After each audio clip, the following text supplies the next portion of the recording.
If you want a nice, self-contained decluttering project to do, look no further than your linen storage. It might be a cupboard, a drawer, a shelf, but one thing's for sure, it's pretty much always has lots of surplus things in there you probably won't need.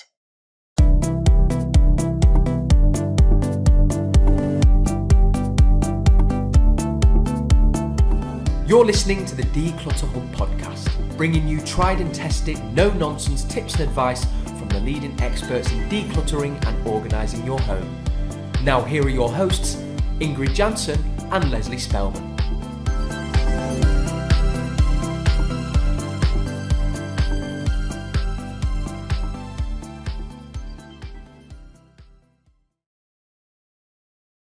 This podcast episode is sponsored by the Clean and Tidy Home Show. The Clean and Tidy Home Show takes place at Excel London on the 8th and 9th of October 2022, and everyone is welcome. Visit to get all the tips, tricks, tools, and motivation you need to clean, organise, and take control of your home. Go to cleanandtidyhomeshow.com for more information and to buy tickets. We'll be there, and we hope you will too. Hello and welcome, listeners. I'm Ingrid. And I'm Leslie. If you're new to the Declutter Hub podcast, you're so welcome here. And what you'll find is reality, empathy, and advice by the bucket load. And we just wanted to take this opportunity as well to tell everybody you can also watch us, because we record this podcast as well for our YouTube channel. And we now also put the link to our YouTube recording in our show notes.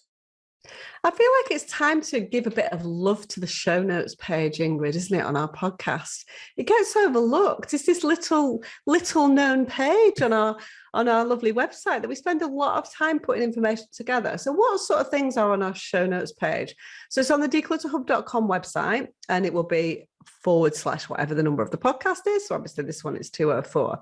So it's quite simple to get to. The kinds of things that are in there are, we put related podcasts in. So if we have other podcasts that are similar to the one that you've listened to, we put those in there.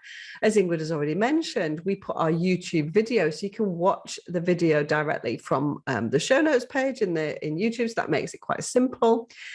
We have related blogs. We have social media information for our guests. All of those kind of things are sitting there nicely in the show notes, along with a summary of the types of things that we talk about. So pop along and take a look at the show notes page on our website if you want a little bit of more information, because I think we just spend a lot of time doing it, and I'm not sure how many people look at it.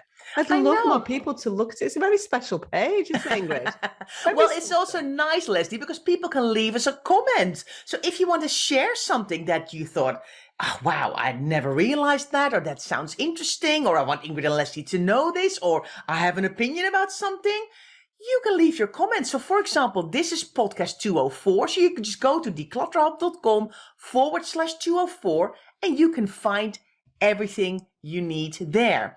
Now, Leslie, today we're talking about the 10 things you can declutter from your linen cupboard. Now, of course, when we started to brainstorm these 10 things, of course, the first thing that came to mind was, well, people have lots of linens. They've got duvet covers and pillowcases and fitted sheets and far too many of all of them. So the first thing that came to mind was, well, just find the matching sets, declutter anything that's really worn out. And if you've got 12 sets for each of your beds, that's probably a little bit over the top, a little bit too much. You can declutter some of that, but we kind of wanted to take this podcast a little bit in a different way, because we thought this is a no-brainer. People know when they've got 12 sets that for one bed, it's going to be too much and they need to probably declutter a little bit. Yes, we like to give some alternatives.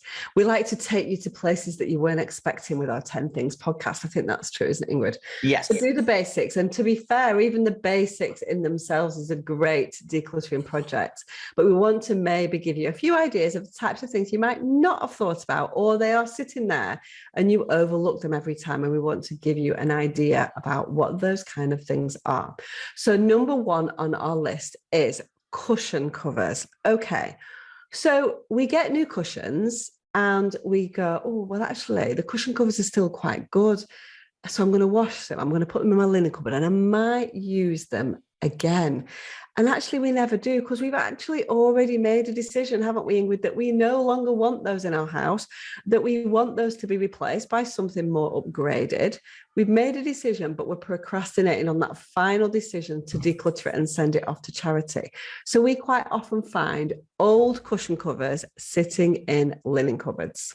Yes, and they have stains sometimes. They are faded because of being on the sofa for years and years, but for some reason they've made it back into the linen cupboard. Some of them, even the little zips, there's like always these tiny little zips that you kind of have to wriggle open a little. If you're looking on YouTube, you see me like trying to open this little zip on this cushion cover. I'm kind of a visual person, am I not, Leslie? I always wave my arms about. It's amazing I get actually everything out of my mouth instead of trying to talk with my hands. Oh, you get plenty out of your mouth. You get plenty. Keep getting to shut up is it's a job that we have at hand. Anyway, and that takes us into number 2 as well, which is the insides of cushions. Yeah. So we kind of, if it is an old cushion, quite often we take the old cushion cover off to wash it and put it neatly in our cupboard. And we actually think, oh, actually the insides of the cushions quite useful as well. So we're not saying the insides of cushions are not useful. In fact, you can go to shops and you can buy innards, I don't know what they're called, insides, of cushions that you can then put your own cushion covers on. But 9 times out of 10 these days, cushions come as a combined unit. They come as a cushion plus the cover together. And that's typically how we buy them, unless you're making them yourself or something like that. So do think about, we're not saying declutter them if you're going to need them. And if that's the way you shop and you buy just the cushion covers, fantastic.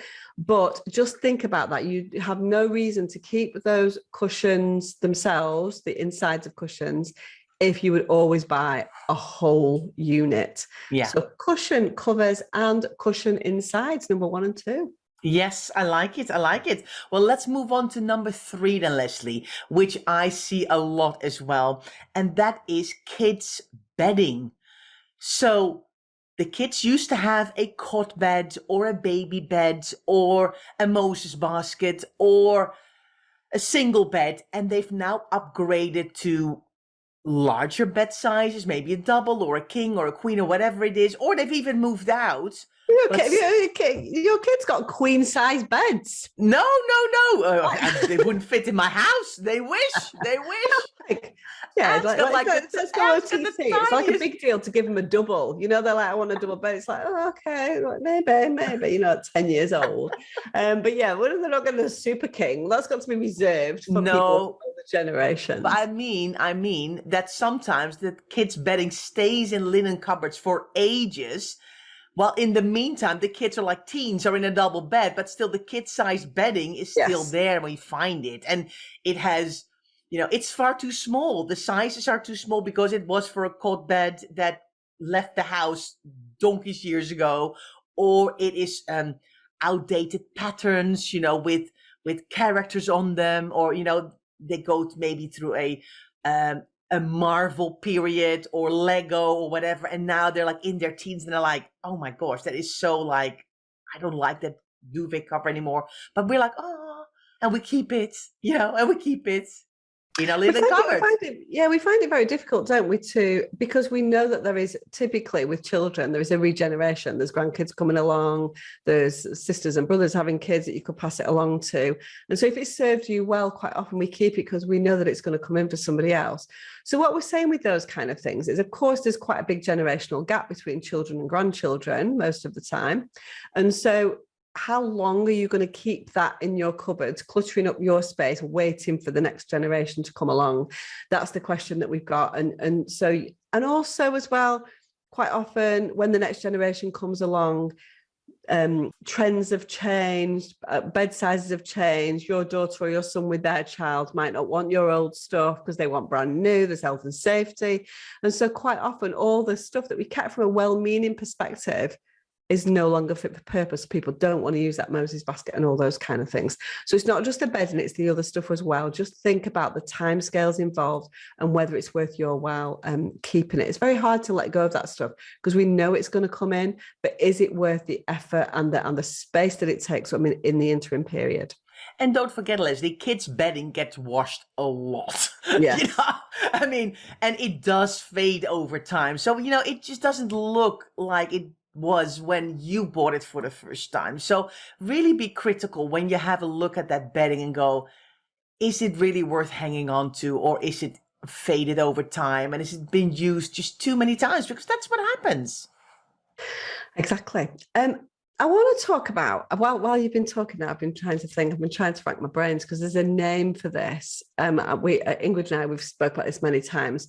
We know UK terminology and we quite often know US terminology because both of us live there, but all the others we're stabbing around in the dark really for terminology, aren't we? So we just hope it's kind of similar.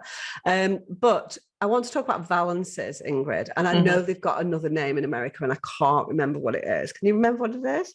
Somebody needs to tell us. We will get, every time we don't know, some kind people pop comments on our YouTube videos or in the show notes or whatever to tell us what they're, or send us an email to tell us what they're called. I can't remember. But what is a valance? A valance is a thing that goes over the base of your bed and it has a kind of skirt. I think it might be called a skirt that kind of covers over the divan bit of your bed. So, so valances were very popular, I think, back in the 80s, 90s, maybe noughties. A lot of people now are definitely going for more open style beds and they don't use valances anymore. Yeah. We're not saying that you definitely don't, because you may still use a valance and may still love your valance, but a lot of people keep the valances even if they no longer need them for their beds, and that's what we're talking about. Do you see that, Ingrid? Yeah, I don't really see them at all anymore nowadays. I mean, I remember when I was starting out, 12 years ago, you would still see them occasionally, but actually the last while I haven't really seen valances at all. Even when you stay over at other friends' houses, or even hotels have changed, the beds have changed and everything. I mean, in the past, when I was working in the hotels back in the 90s and noughties, the hotel beds would all have valances, but I think it just changes, these kinds of things. But we hang on to it, don't we? We do. So valances comes in at number 4. Ingrid, number 5. Yes. Too many old pillows. And they are so bulky and they take up so much space. And some of them are really, really, really past their best. I mean, if you've put your head, which of course sweats a lot when you sleep, this is normal, the pillows do get a little bit grotty, don't they? So then you buy a new pillow because it's gotten a bit flat. It doesn't really have a lot of, you can't really rest your head nicely anymore. But instead of throwing the old pillows away, because they're really, really notoriously tricky to recycle and to do something with them, we 9 out of 10 times have to throw them away. We kind of cling on to them. We just put them in our linen cupboard and you find all these kind of half yellowy, manky pillows. It's not great. I know. So the other kind of pillows I want to talk about is the fact that when you've washed a pillow that's not intended to be washable, and so like all the stuff like goes into one end of the pillow. So we see quite a lot of those, don't we? We see housewife pillows, and this will absolutely be called something different in different countries. But in this country, a housewife pillow is like a large square pillow. They look fab on beds sometimes, but actually I prefer a normal pillow. And so quite often people buy a housewife pillow with good intention and then find it a little bit bulky for their needs because it's obviously square and big and bulkier than you would normally have. And so the housewife pillows kind of, it didn't really work. And then those are kept. And so really think about those pillows. And so obviously if you've got spare beds in your house for people, if you've got spare bedrooms, typically you don't need lots of spare pillows. You might need a couple of spares just in case somebody came over. But if you're the kind of person that's got 4 pillows on every bed, if it's a double bed, that is, then you might be able to just grab a couple of pillows off the spare bed if you need additional spares. So don't go overboard on pillows and duvets the same, because they are just huge and take up so much space, don't they, Ingrid? Yeah, definitely, Leslie. Too many pillows, too many duvets, all take tremendous amounts of space. So that is the first 5 items of our 10 things to declutter from your linen cupboard. We're going to a break and we'll see you after the break. Are you worn down with clutter controlling your life? Have you tried to declutter hundreds of times but get stuck? Do you struggle to even know where to start because every room has clutter? Come and join our free 5-day challenge starting on Monday, the 5th of September, and learn how to reset your home with us. Go to declutterhub.com/RYH to find out more and sign up.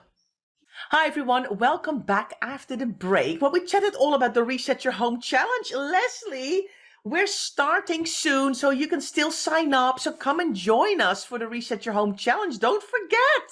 I think it's fair to say it is the challenge that people get the most excited about every year and love so much. So if you've never done a Reset Your Home Challenge, do come along and join us because we would love to see you.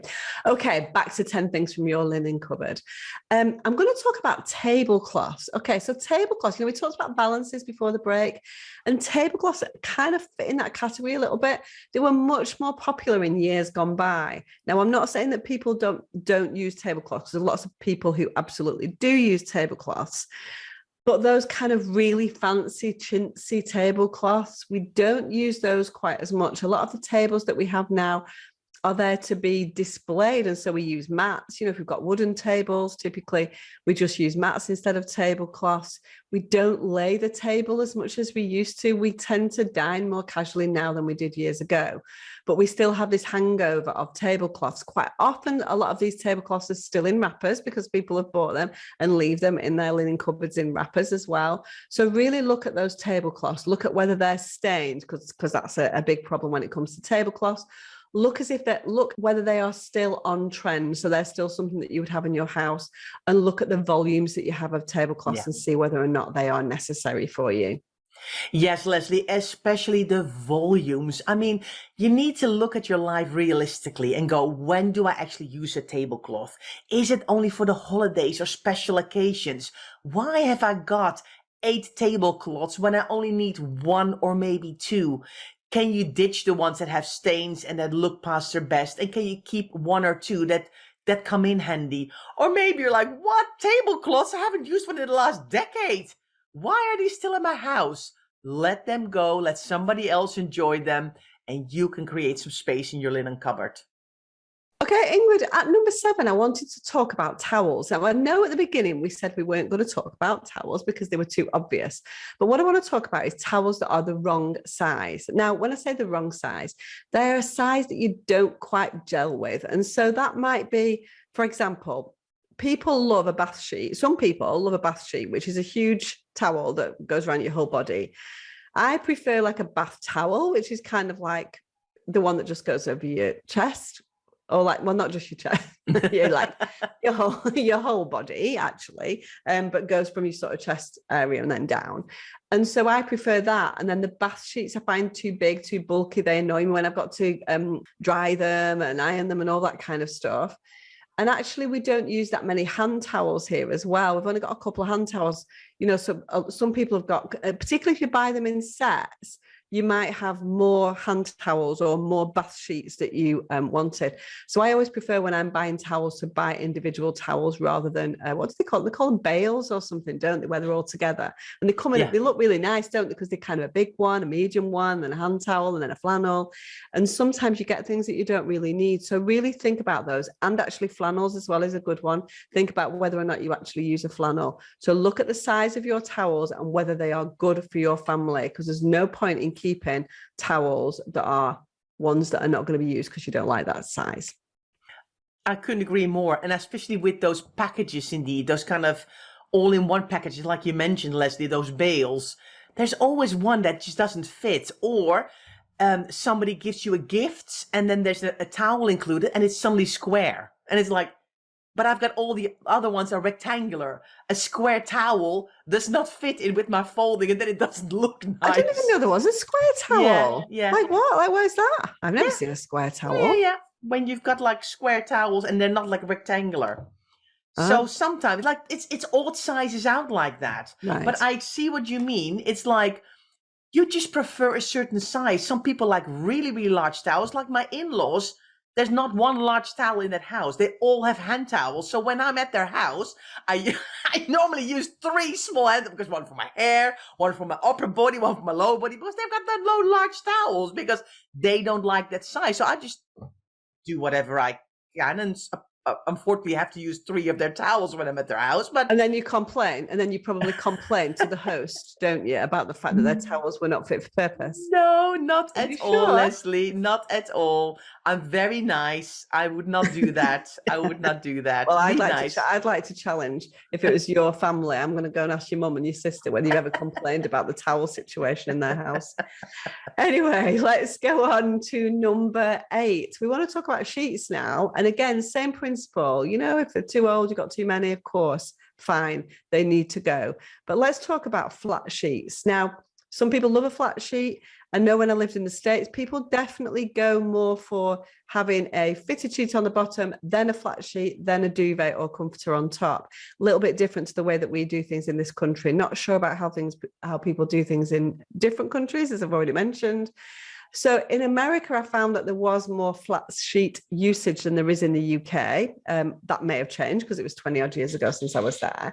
But if you don't use a flat sheet, and a lot of people are like, they're really faffy, they come out of if you're putting the flat sheet onto the mattress, that is, people don't like them that much. And so, but often again, we buy them by mistake. That's the problem, isn't it? We go to the shop, we're like, oh, I need a new sheet, buy them, and they come back like, oh, bought a flat sheet instead of a fitted sheet. That's really annoying. And so, but we keep the flat sheet. So really look at whether the sheet that you have got is the right type of sheet for your bed and for your preference. Yeah, I decluttered flat sheets a long time ago, Leslie. None to be found in my house. I'm not a fan. No, I've not got a single one. No. So, yeah. Good one for number 8. Yes, declutter those flat sheets if you don't use them at all.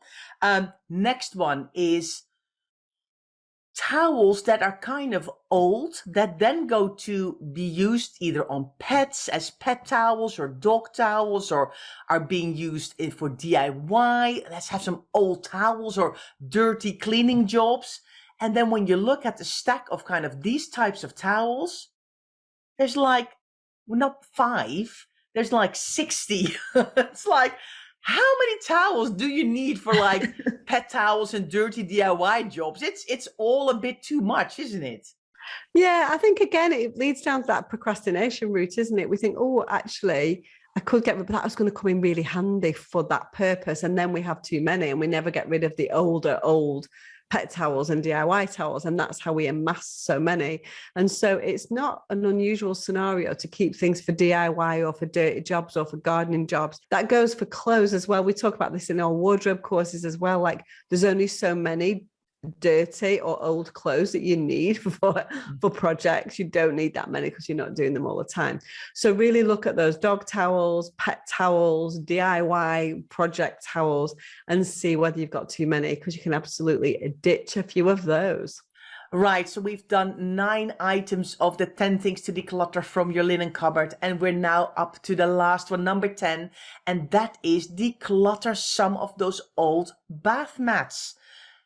Why are you keeping all the old ones? When you get a new nice set for your bathroom or for your toilet, why are you keeping the old one? Or the old one? I mean, if you buy a new set and you might want to keep one spare for when the new set's in the wash, that makes sense. But do you really need to keep the old set and the old set before that? There is such a thing as having too many. Do you know what, Ingrid? I was listening. I was a bit distracted actually because I was listening to the way that you say whether you say bath or bath. Because anybody who's from outside of the UK will know that people from the north, which is me, obviously, we say bath like that, and people from the south of England say bath, don't we? And other places in Britain say it in a completely different way as well. But bath or bath is something that shows whether you're northern or a southern. And Ingrid's you did a bit of a hybrid. I think it's because I lived in America, and I think it was just bathroom. yeah, maybe it was more American that you said it. Yeah, exactly. But yeah. Anyway, I just wanted to know whether you say bath or bath. What do you think? What do you say naturally? I think bath. Good. So you're following the northern way, Ingrid. You're following the northern way, even though you live down south. So I think we've got to our number 10, haven't we? We've done our 10 things you can declutter from your linen cupboard. Now, for a shelf, a cupboard, or a drawer, that's quite a lot of stuff that people have an excess of. And believe you me, there absolutely is an excess of those things. When we have done linen cupboards, we can get rid of bags and bags and bags of stuff. So if you want, as we said right at the beginning of the podcast, if you want a nice, self-contained, simple project to do, a linen cupboard will give you that. And it's super satisfying. You can do lots of lovely folding when you've done it. And the less you have, the nicer it's going to look.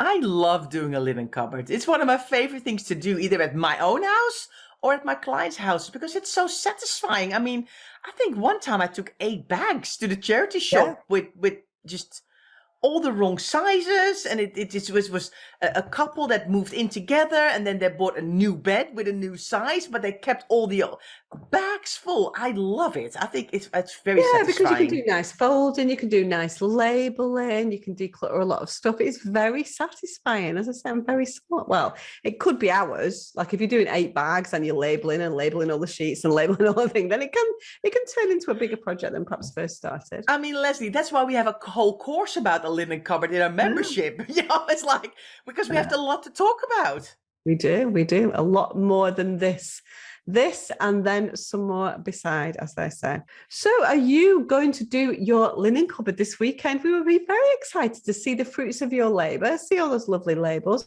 see those 7 bags of things that have gone out. Send us a photo. That would be so nice as well, wouldn't it?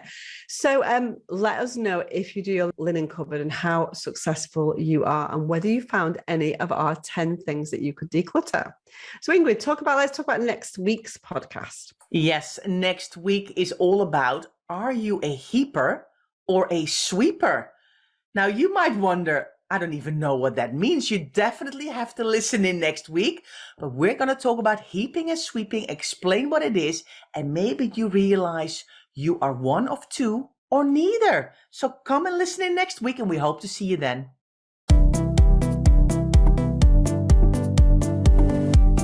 Thanks so much for listening to the Declutter Hub podcast. Don't forget to subscribe to us in your podcast player so you don't miss an episode, and we'll see you next week.